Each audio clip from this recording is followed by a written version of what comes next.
Hello and welcome back, and in this video we're going to develop the idea of a data flow diagram and look more detail into how we can see the information within a system. Now, in our last video we talked about a context diagram. Your context diagram is your top level. That basically shows an overview or a boundary of what information and what entities input into that system and what information comes out of the system. A data flow diagram shows more detail, and what you will be looking at in year 11 is a data flow diagram level 0. You can have more detail than that, and in year 12 you'll be looking at level 0 and data flow diagrams level 1, but we won't worry about that at the moment. So what we're going to do, I'm going to show you a data flow diagram level 0, and I'm going to explain some of the rules and the symbols found within it. So let's have a look at this. What we have here is a more detailed look at the social club membership system. And you can see that there are some differences. We've still got our entities. We still have our data flows. But the additions are extra circles.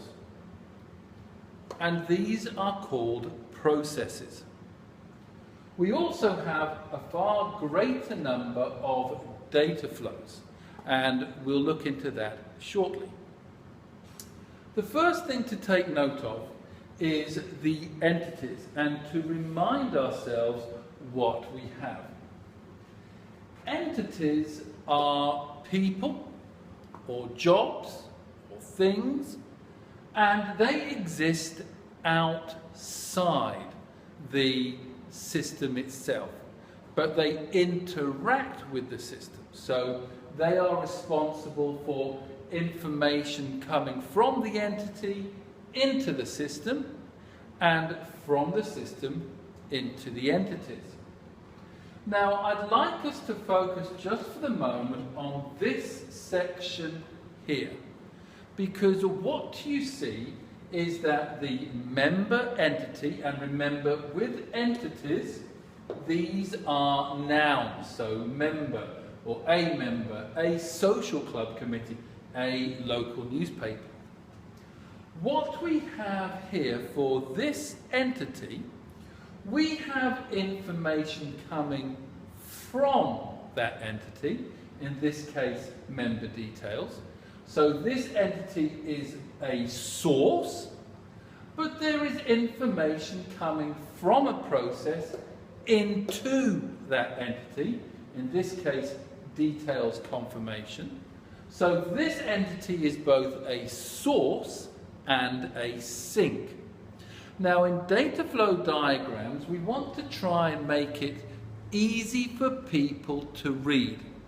And often we'll want to basically look from the top and just work our way through a data flow diagram down to the bottom here. And so we can often see the sources here and the sinks here. This is one way of writing it. So you can have an entity with arrows coming out and arrows coming in. Let me just show you an alternative though.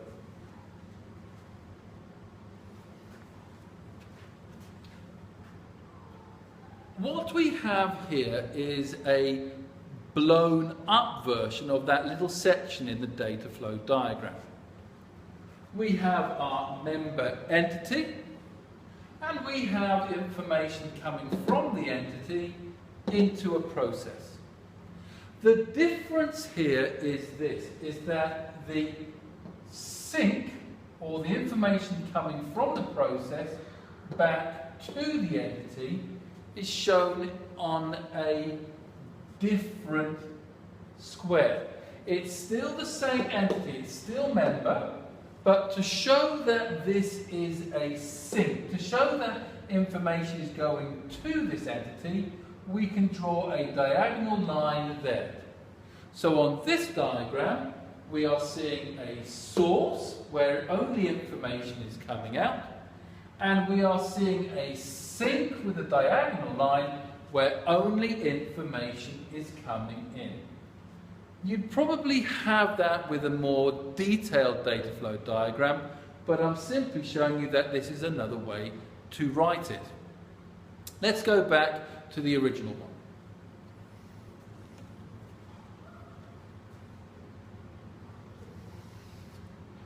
The next thing to talk about in a little bit more detail are processes. So the first thing you'll see with a process is that obviously, as I said earlier, there are several circles. So in a data flow diagram, you're not going to have one big circle, as in a context diagram, you're going to have several of these circles.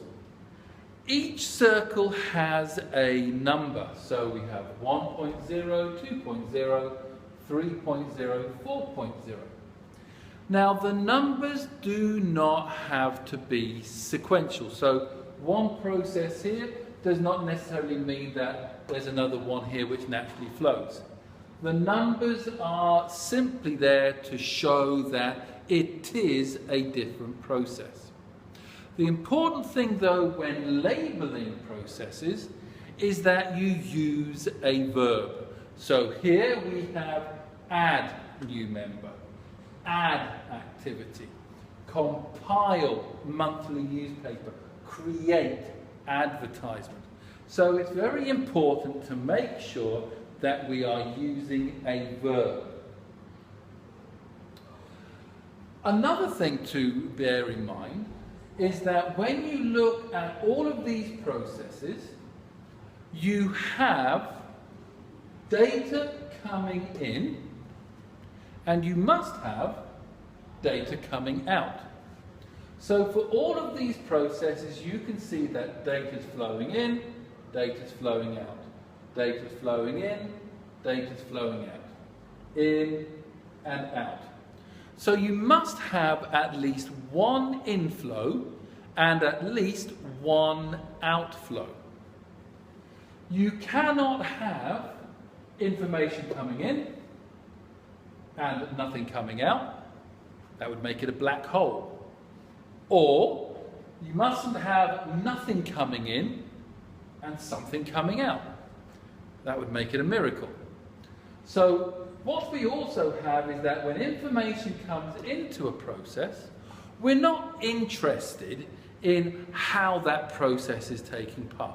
Whether it be part of a computer or it be something on paper, it doesn't matter. What we're just simply saying is that something is happening to that information.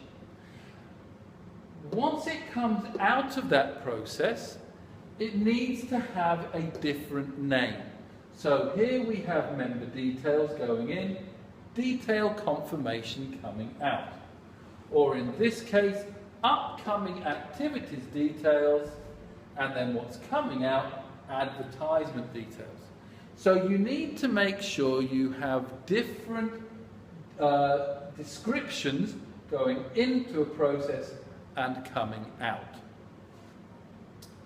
The next thing we'll talk about are the data stores. Now, these are the data stores, members and activities.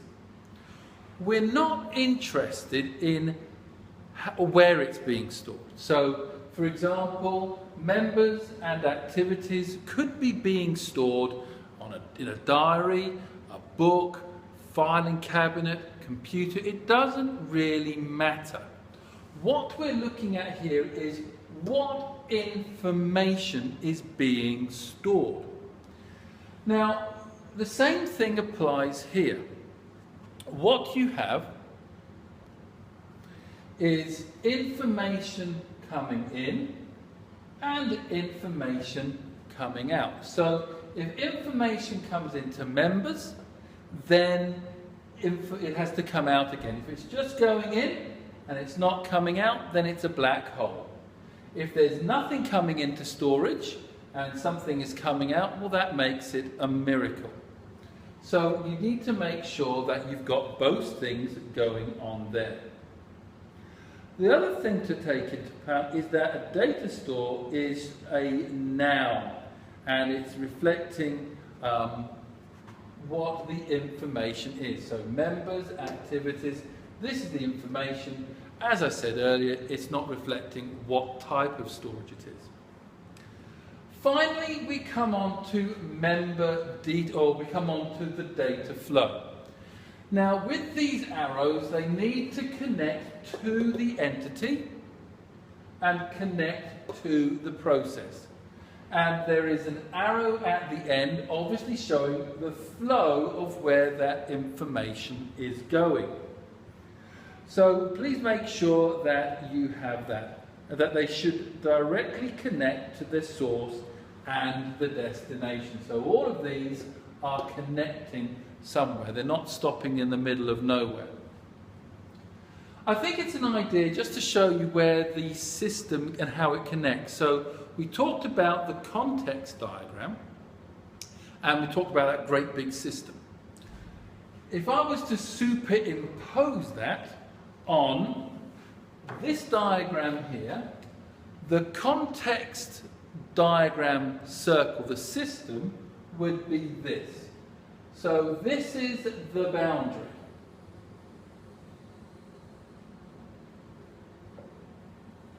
And you'll remember that we talked about that the context diagram was a boundary. So here is our boundary, and all of these processes, sorry, that's not quite right, so we're going to make it bigger.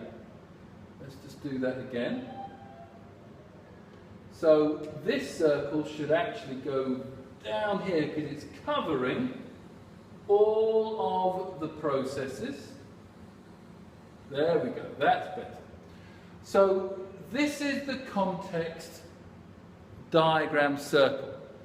Everything found within the system, including the processes and the storage areas, are within the system. So when you look at a context diagram, you don't show these processes, you don't show the storage areas because they're found within the system. Everything outside the boundary is shown. And we need to make sure that within a data flow diagram, the same number and name of entities are in the data flow diagram as in the context diagram. So you can't have extra entities in a data flow diagram. They have to be the same. So here we have 3 entities, and we have 3 entities in the context diagram. We also need to make sure that any inflows and outflows from the system are not only the same amount, but also the same name as well. If we do that, we're going to be doing very well indeed. Okay, so in the next video, we'll talk a little bit more about how to go about actually creating a data flow diagram. Thank you very much for watching.